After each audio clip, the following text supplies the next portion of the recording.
안녕하십니까. 베트남의 호치민의 이현자입니다. 오늘은 1월 20일이고 이제 2시를 향해 가고 있습니다. 베트남 현지 시간으로는. 자, 오늘 하고 싶은 얘기는 제가 26년째 이 일을 하고 계시는데 저하고 상담을 하시는 분들 중에 대부분의 신랑들이 바로 걱정하는 부분이 국제결혼해서 신부가 한국에 와서 도망가면 어떡하냐, 또 이혼하면 어떡하냐, 이런 부분을 걱정하는 부분이 사실입니다. 근데 이 부분에 대한 답은 저는 항상 간단 명료하게 드립니다. 남자분이 잘하시면 됩니다. 이게 정답입니다. 물론 세상을 살다 보면 악한 마음을 묻고 처음부터 나는 한국에 가서 도망가야지 이렇게 해서 들어오시는 분이 계십니다. 근데 그거는 예전 일입니다. 쉽게 말해서 지금은 베트남 여성들이 한국으로 들어갈 수 있는 방법들은 굉장히 많습니다. 그래서 그거를 결혼이라는 꼭 자기를 뭐 좀 서류나 이런 것들을 희생하면서, 그리고 이제 요즘은 또 예전하고 다른 것들이 굉장히 많습니다. 예전에는 국제 결혼을 하면 그게 약혼식이든 뭐 결혼식이든 뭐 이름 붙이기 나름이지만 동네나 가족들에게 알리지도 않고 결혼해서 한국으로 들어가는 신부들이 꽤 많았습니다. 그 신부들이 그렇게 원한 건 아니죠. 업체에서 그렇게 이제 일을 빨리빨리 진행을 하고 돈 적게 들이기 위해서 그렇게 진행을 한 겁니다. 근데 최근에는 이제 아마 거의 모든 회사들이 초혼자들 같은 경우에는 뭐 약혼식이라는 거를 이제 호치민이나 하노이나 하이퐁이나 큰 대도시에서 하고, 그리고 또 고향 집에서 이제 결혼식을 뭐 그걸 전통 결혼식이라고 하든 또 결혼식이라고 하든 결혼식을 올리는 경우가 대부분입니다. 그러면 이제 전통 결혼식을 예전부터 저는 그걸 했습니다만서도, 그걸 하는 이유 중에 하나는 온 동네 사람이 다 아는 거죠. 친척들도 알고 그 여자가 결혼했다는 거를 그렇게 해서 하는 경우가 많은데, 지금은 그래서 그 들어가기 전에 내가 도망을 가야 되겠다고 생각하는 여성들의 숫자는 굉장히 적습니다. 그런데도 이제 현실적으로 가서 보면 꽤 많은 숫자들이 도망을 갑니다. 그건 왜 그러냐? 제일 첫 번째 원인은 한국에 가서 뭐 며칠이 됐든 또 뭐 몇 달이 됐든 그게 중요한 게 아니라 살아보니까 별로 앞날이 보이지 않는다는 거죠. 그럴 바에는 우리가 학교 다닐 때 그런 게 있지 않습니까? 집에 있는 것보다 밖에 있는 게 좋고 더 좋으면 나가는 거죠. 똑같은 겁니다. 그렇게 되는 겁니다. 그럼 왜 그러냐? 그에 대한 부분도 이제 신랑분들한테 제가 몇 가지 드리는 말씀들이 있습니다만 그건 긴 시간 걸리니까 다음에 또 자세하게 말씀을 드리고, 그래서 신랑분들이 잘하는 게 첫째입니다. 그리고 두 번째, 제가 이런 말씀을 드리면 많은 신랑분들이 기분 나빠하시고 또 저에 대해서 뭐 손님한테 대하는 게 뭐냐 뭐 이런 식으로 말씀하시는 분도 계십니다. 근데 현실적으로 그렇습니다. 신랑분들이 거울을 보시면 됩니다. 저도 지금 카메라를 이렇게 보고 있지만 자기 얼굴을 자기가 보면서 그 사람 비치는 자기 모습을 보고 만족을 하면 그 사람은 그런대로 괜찮은 사람입니다. 타인이 보는 시선도. 근데 자기가 자기를 봤을 때 별로다 이러면은 그건 진짜 별로인 사람인 겁니다. 제가 왜 이 말씀을 드리냐? 제가 프로필을 올리고 여성들 인터뷰 사진을 올리고 이러면 제가 이제 유튜브나 페이스북이나 이런데 그런 댓글들을 다시는 분들을 차단을 하고 댓글을 달지 못하게 하는 이유가 하나가, 자기 얼굴 안 드러난다고 평가를 합니다. 근데 죄송한 얘기지만 그 신부들은 이제 많아야 20대 초중반의 신부들이지 않습니까? 인생에서 어떻게 보면 가장 아름다울 나이입니다. 근데 우리는 지금 저희들 국제결혼 하시는 신랑은 최근에 뭐 30대 있고 뭐 이렇지만은 아직까지도 30대는요 10%도 안 됩니다. 거의 대부분 40대, 50대, 심하면 60대, 70대 신랑도 계십니다.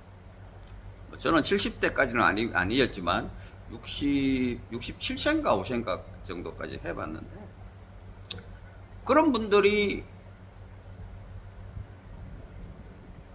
원하는 신부들은 대부분 나이가 젊고 이런 사람을 원하십니다.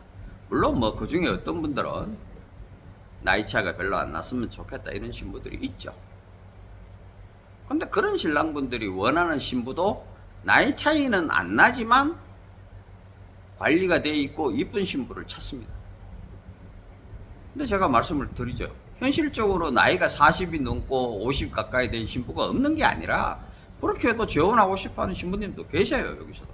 그러면 그런 사람들은 고생하고 이런 사람들이 한국에 가는 거지, 베트남에서 잘 먹고 잘 살고 관리 받으시고 이렇게 사시는 분이 뭐하러 70대 신랑을 만나서 한국에 갑니까? 어디 간병인 하러 가는 건 아니지 않습니까? 그런 역지사지를 하셔야 된다는 거예요.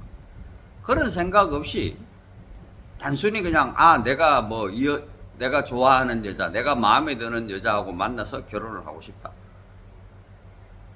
근데 자기의 능력은 안 되고 자기의 마인드는 그게 아닌데 그런 사람을 만나면, 그러면 한국에 와서 일어나는 사고라는 거는 당연히 높은 거죠. 예전에 몇 번 제가 말씀드렸지만 30대의 신랑들은요, 저희 회사 같은 경우에는 사고율이 1%도 안 됩니다. 아마 다른 회사도 마찬가지일 겁니다. 30대 신랑들. 보통 저희들이 뭐 말씀드렸다시피 저희 회사 뭐 10%, 타 회사도 뭐 이렇게 뭐 20, 30% 이런 사고가 생기면요, 그 사고의 90% 이상은 40대 후반, 50대 남성분들이십니다. 40대 초반도 별로 사고 잘 안 납니다. 40대 후반에서 50대 중후반 요 10년 정도 사이에 남자분들이 사고가 일어나는 게 거의 90% 이상이 됩니다.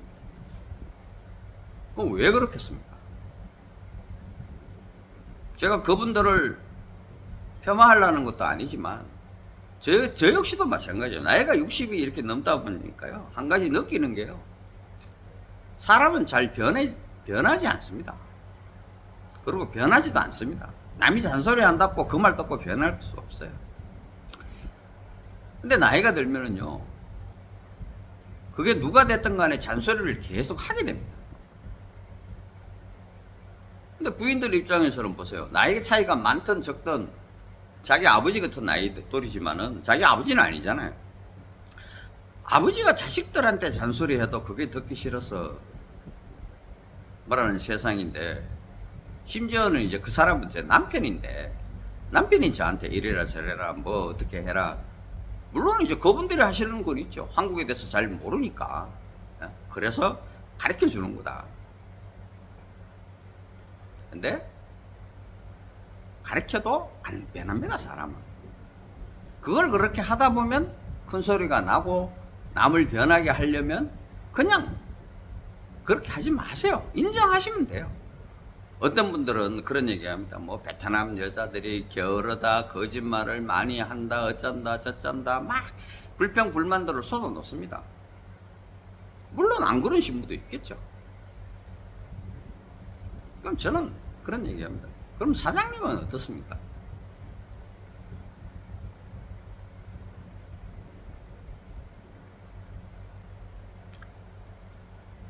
일주일에 한 번, 두 번 쉬는 날 와이프하고 데이트하고 어디 놀러가고 맛있는 거 먹으러 다니고 사진 찍어주고 이러는 게 아니라 그냥 피곤하니까 집에서 있고 저녁에 술 마시고 또 들어와서 반주 한두 잔 하고 그럽니다.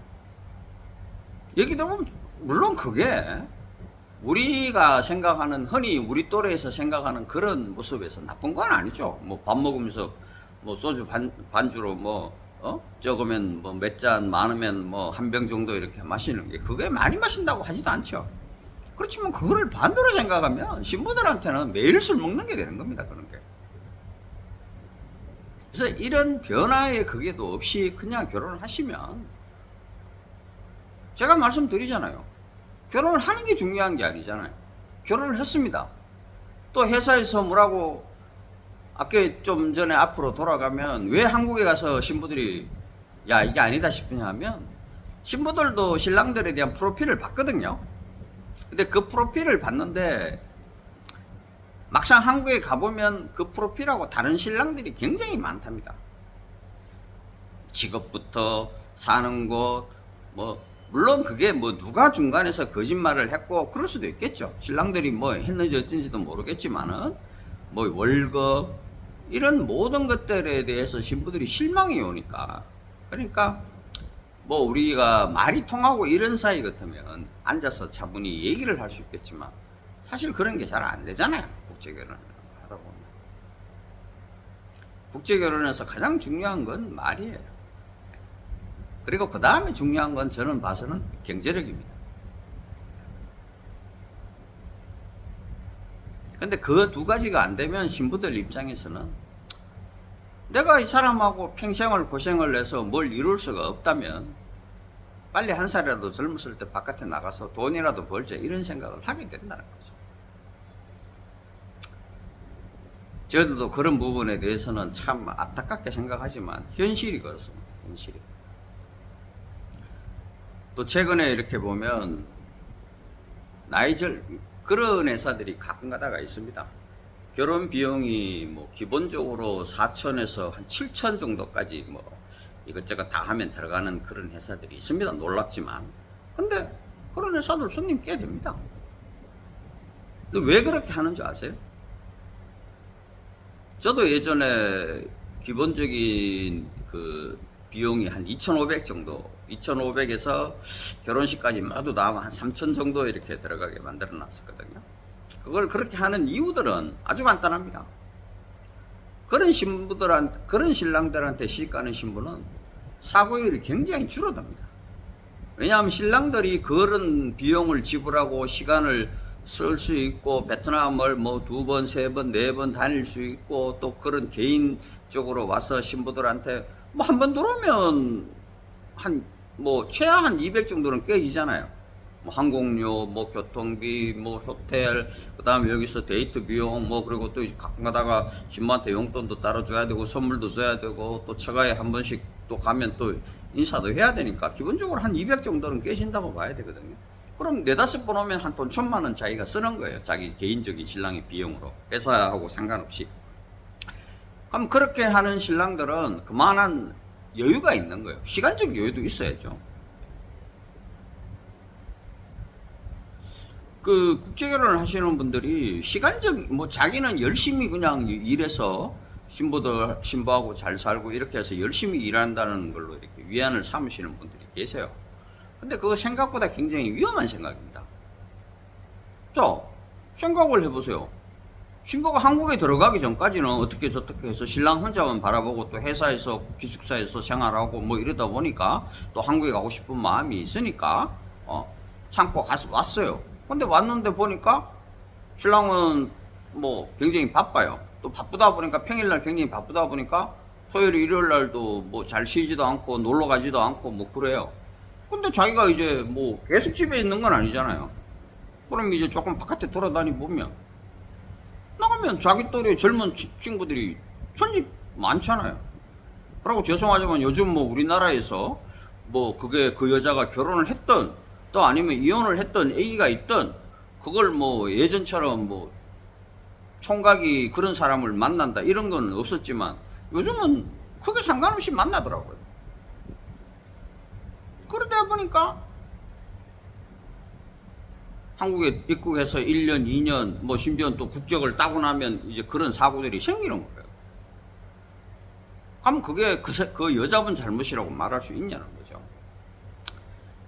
그래서 시간도 굉장히 중요합니다. 시간적 여유가 있어야 돼요. 특히 신부가 한국에 입국해서 한 6개월까지는 시간적 여유가 없으면 굉장히 힘들어요. 시간을 많이 보내야죠.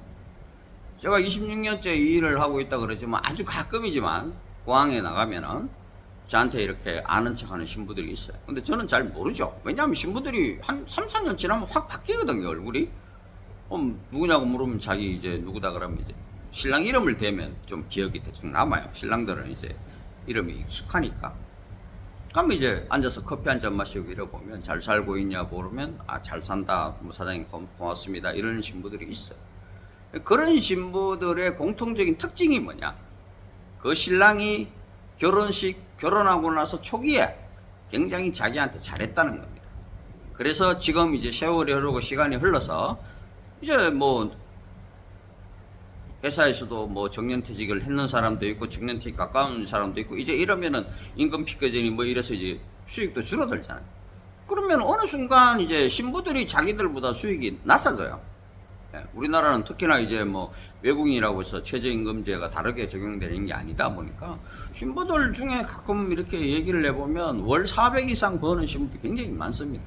물론 뭐 고생은 하겠죠.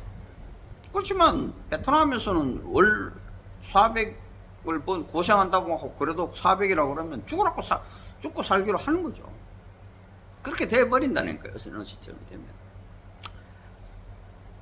그래서 오늘 말이 좀 약간 아직까지 이런 게 익숙하지 않다 보니까 두서가 없어. 그렇지만 제가 말씀드리고 싶은 거는 이런 겁니다. 결혼을 해서 도망가는 거를 걱정하기보다는 본인이 본인을 잘 판단을 하셔야 돼요. 자기가 자기 제일 잘 알잖아요. 내가 한 달 수입이 어떻게 되는지, 내가 지금 마음이 어떤 마음인지. 그렇게 해서 잘 하시면 실제로 도망가는 신부는 많지 않습니다. 그런 걱정하는 시간보다는 자기를 좀 꾸미고 그리고 시간을 좀 여유를 가지고 특히나 이제 베트남에 대해서 문화에 대해서 뭐 저는 이제 한 20몇 년 여기 살다 보니까 지금은 당연히 그냥 이해를 합니다. 베트남 사람들을. 예. 그러다 보니까 어떨 때는 신랑분들이 이렇게 얘기하면 왜 그거를 이해를 못하지라는 이제 그럴 때도 있어요. 이제 그거는 각자의 살아온 환경이 다르기 때문에 반대로 생각하면 그런 신랑을 신부는 이해를 못하는 거예요. 그런 문화적인 차이도 궁금한 게 있으면 Q&A를 남겨주시면 언제든지 그거에 대해서 답변을 드리도록 하겠습니다. 그래서 우선은 국제결혼을 하시려면 도망가면 어떡하냐는 걱정보다는 본인이 어떤 사람인지 어떤 여자를 만나고 싶은지 또 그 여자하고의 결혼 생활은 잘 할 수 있는지 이런 거에 대해서 파악을 하시고 저는 이제 그런 거를 종종 해보라 그러는 신랑들한테요. 노트에다가 자기의 장점 단점을 써서 쭉 써내려갔을 때 또 이게 결혼에 적합하다 아니다 이제 이런 거를 좀 따져 보시고 그래서 결정을 하시는 게 좋을 겁니다. 다음에 또 뵙겠습니다. 감사합니다.